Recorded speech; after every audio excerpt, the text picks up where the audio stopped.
Latar belakang Good Corporate Governance. Good Corporate Governance muncul sebagai respon terhadap sebagai permasalahan dalam pengelolaan perusahaan seperti penyalahgunaan kekuasaan, korupsi, serta kurangnya transparansi dalam pengambilan keputusan. Pada masa lalu, banyak perusahaan mengalami kegagalan atau krisis karena manajemen tidak menjalankan perusahaan secara transparan dan bertanggung jawab. Hal ini menimbulkan kerugian bagi pemegang saham, karyawan, maupun masyarakat. Oleh karena itu, diperlukan suatu sistem tata kelola perusahaan yang baik agar perusahaan dapat dikelola secara profesional, transparan, dan akuntabel. Tujuan Good Corporate Governance. Penerapan Good Corporate Governance bertujuan untuk menciptakan sistem pengelolaan perusahaan yang sehat, transparan, dan bertanggung jawab. Beberapa tujuan utama GCG antara lain, meningkatkan kinerja dan efisiensi perusahaan, melindungi kepentingan pemegang saham dan stakeholder, mencegah terjadinya penyalahgunaan wewenang dalam perusahaan, meningkatkan kepercayaan investor dan masyarakat terhadap perusahaan. Dengan penerapan GCG yang baik, perusahaan dapat berkembang secara berkelanjutan dan memiliki reputasi yang baik di dunia bisnis. Baik, sebelumnya perkenalkan saya Sabita Amelia dan NPM akhir 126.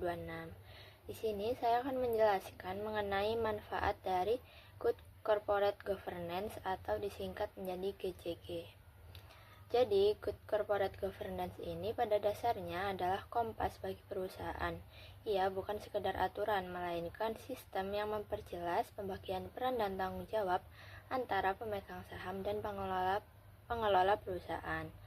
Implementasi GCG yang sehat sangat krusial dikarenakan yang pertama, itu akan membantu untuk membangun reputasi perusahaan, yang dimana perusahaan yang transparan jauh lebih dipercaya oleh investor sehingga memudahkan mereka untuk mendapatkan suntikan modal dengan biaya yang lebih efisien.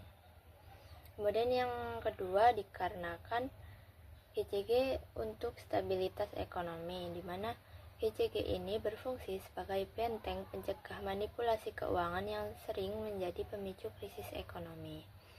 Dan yang terakhir, karena GCG ini sebagai perlindungan hukum, yang dimana GCG ini memastikan setiap langkah strategis perusahaan memiliki landasan yang jelas dan melindungi para petinggi perusahaan dari potensi jeratan hukum di kemudian hari. Bagi yang selanjutnya, saya akan menjelaskan mengenai hukum perseroan di Indonesia. Seluruh operasional perseroan terbatas atau PT di Indonesia itu diatur pada Undang-Undang Nomor 40 Tahun 2007, yang dimana undang-undang ini hadir sebagai bentuk modernisasi dari aturan sebelumnya agar lebih relevan dengan perkembangan zaman. Beberapa poin pembaruannya itu, yang pertama ada legalisasi rapat melalui media elektronik atau telekonferensi. Kemudian yang kedua yaitu penegasan mengenai kewajiban perusahaan terhadap lingkungan dan sosial atau CSR. Dan yang terakhir ada penajaman fungsi pengawasan melalui keberadaan komisaris independen. Baik, selanjutnya kita akan membahas mengenai pilar utama struktur organisasi. Berbeda dengan sistem di Amerika atau Inggris yang menyatukan manajemen dan pengawas, di Indonesia kita menggunakan sistem dua kamar atau two-board system, yang dimana pembagian tugasnya yang pertama ada RUPS atau Rapat Umum Pemegang Saham, yang dimana RUPS ini merupakan pemegang kekuasaan tertinggi, dan RUPS memiliki hak eksklusif seperti memutuskan arah besar perusahaan, mengubah anggaran dasar, serta menentukan siapa yang duduk di jajaran direksi dan komisaris. Kemudian yang kedua ada Dewan Komisaris. Ia berperan sebagai penjaga gawang, di mana tugas utamanya adalah memantau jalannya perusahaan dan memberikan nasihat kepada direksi. Jika perusahaan pailit akibat kelalaian mereka dalam mengawasi, komisaris dapat dimintai pertanggungjawaban secara pribadi. Kemudian selanjutnya yang terakhir yaitu Dewan Direksi, yang merupakan mesin penggerak atau eksekutif. Mereka bertanggung jawab penuh atas manajemen operasional harian.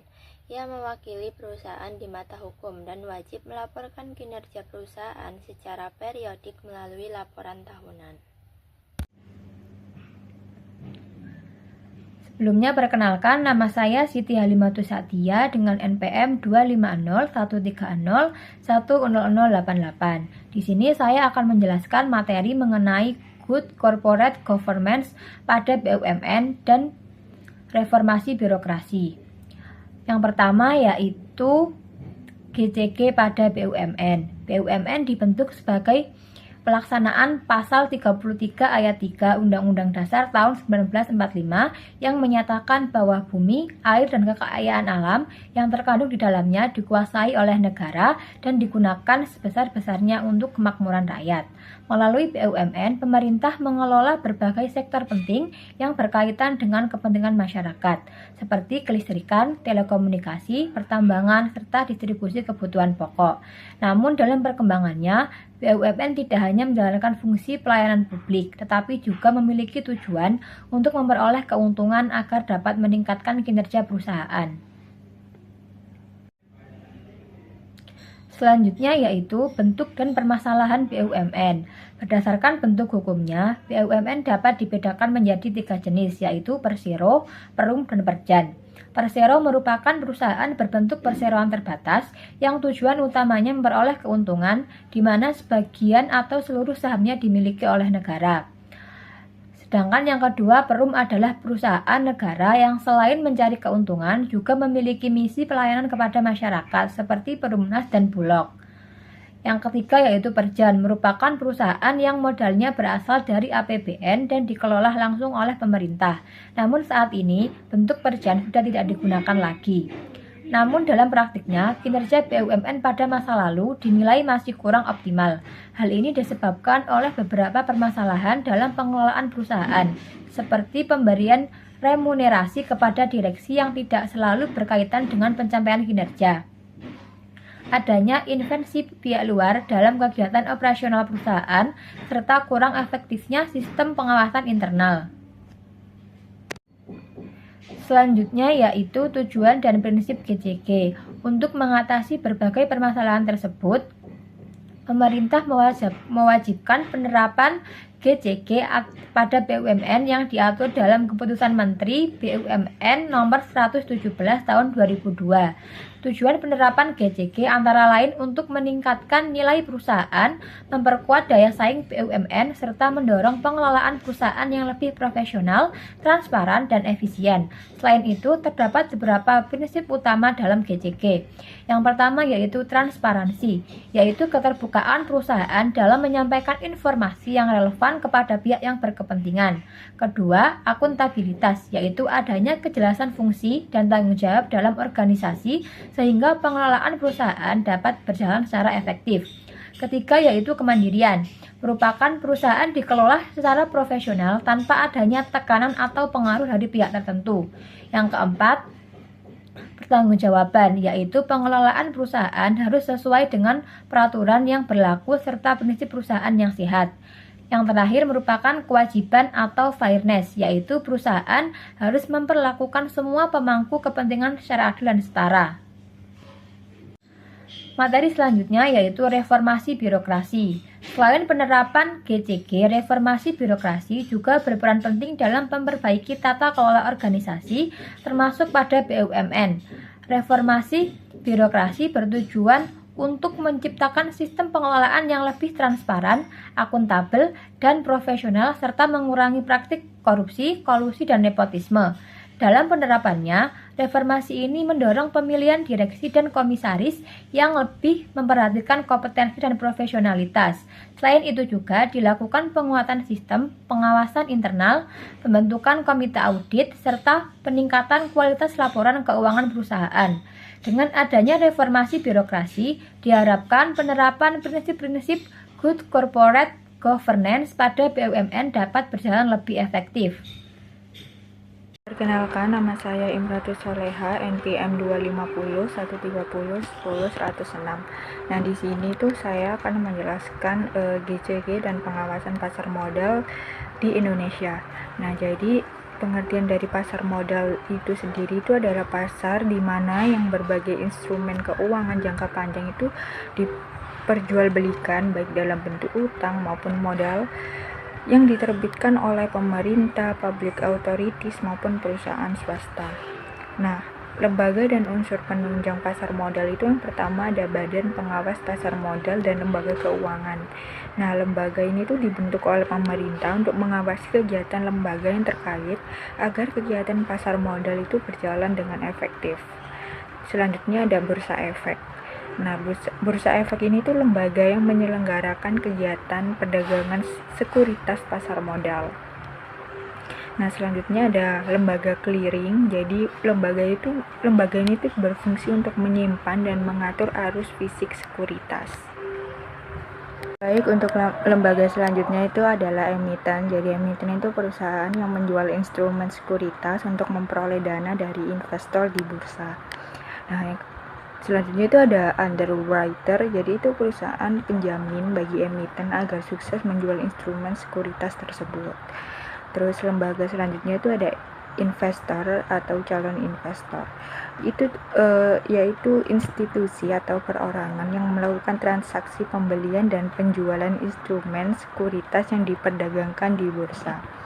Lembaga selanjutnya itu ada akuntan publik. Jadi lembaga yang melakukan audit dan memberikan opini terkait audit tersebut atas kewajaran laporan keuangan emiten yang diperiksa.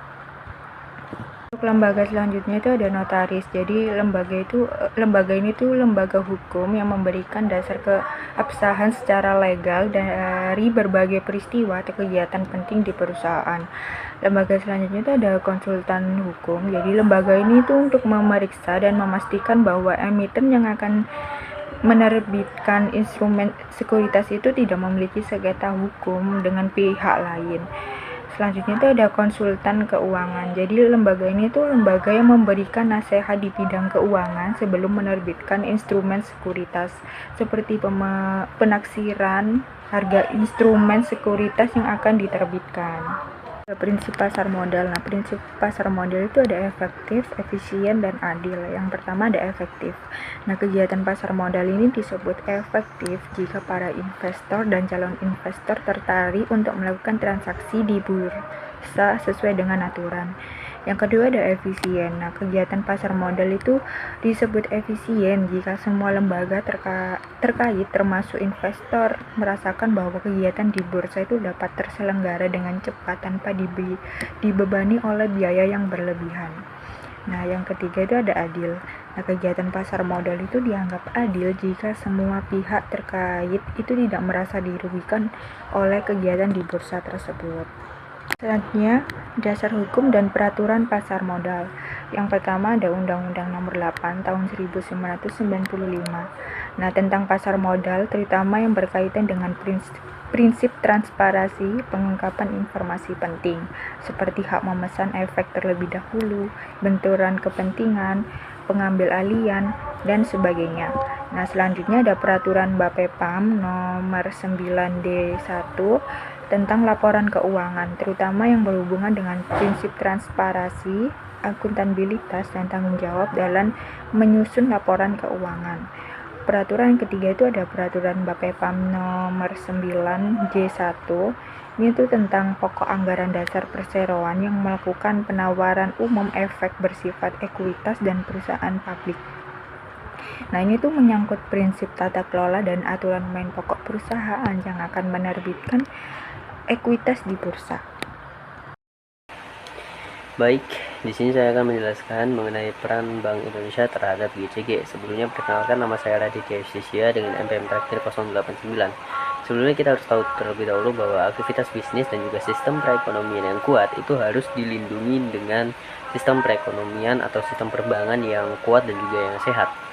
Kita ambil contoh saja di Indonesia pada tahun 1998 yang saat itu terjadi krisis moneter yang dengan kejadian tersebut bisa ditandai bahwa pada saat itu tata kelola perbankan Indonesia itu masih sangat lemah, sehingga saat itu perbankan Indonesia menata ulang kembali manajemen dan juga kegiatan dunia perbankan di Indonesia. Dikeluarkanlah Peraturan Bank Indonesia Nomor 6 Ayat 4 PBI tahun 2006 tanggal 30 Januari 2006 mengenai implementasi GCG. Yang pertama ada prosedur pengelolaan melalui penerapan prinsip transparansi, akuntabilitas, lalu tanggung jawab, independensi, dan kesetaraan pada pasal 1 ayat 6. Yang kedua adalah tujuan implementasi GCG pada pasal 2, yang dimana ini meminimalkan untuk merealisasikan beberapa poin. Yang pertama adalah kejelasan tugas dan tanggung jawab Dewan Komisaris dan Dewan Direksi. Lalu yang kedua ada kelengkapan dan implementasi tugas komite dan unit pelaksana fungsi internal audit bank. Lalu yang ketiga itu adalah kinerja ketaatan fungsi auditor internal dan eksternal. Lalu implementasi manajemen risiko termasuk sistem pengendalian internal. Yang kelima adalah ketentuan dana pihak-pihak yang terkait. Lalu yang keenam adalah rencana strategi bank, dan yang ketujuh atau yang terakhir adalah transparansi kondisi keuangan dan non keuangan. Lalu yang ketiga itu adalah jumlah, komposisi, kriteria, dan independensi Dewan Komisaris yang diatur pada bab 2 pasal 4 hingga 6. Lalu yang poin nomor 4 itu hampir sama, namun di sini lebih ke arah Dewan Direksi yang diatur dalam bab 3 pasal 4 hingga 19. Lalu yang kelima ada komite. Ini adalah bab 4 pasal 38 hingga 48. Lalu ada ketaatan fungsi auditor eksternal dan internal pada bab 5 pasal 49 hingga 52. Lalu implementasi resiko manajemen bab 6 pasal 53, ketentuan dana bab 7 pasal 54 hingga 55. Lalu rencana strategis bank bab 7 bab 8 pasal 56.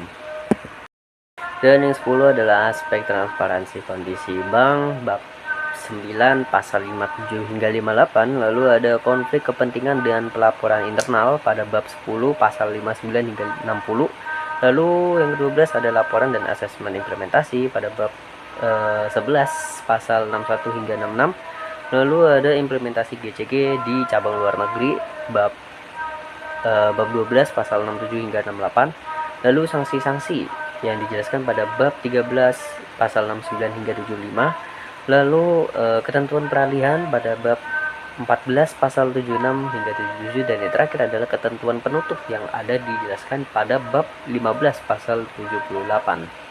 Jadi peran Bank Indonesia terhadap GCG itu adalah untuk memastikan manajemen dan juga kondisi keuangan di Indonesia ataupun sebuah aktivitas bisnis di Indonesia itu sehat gitu.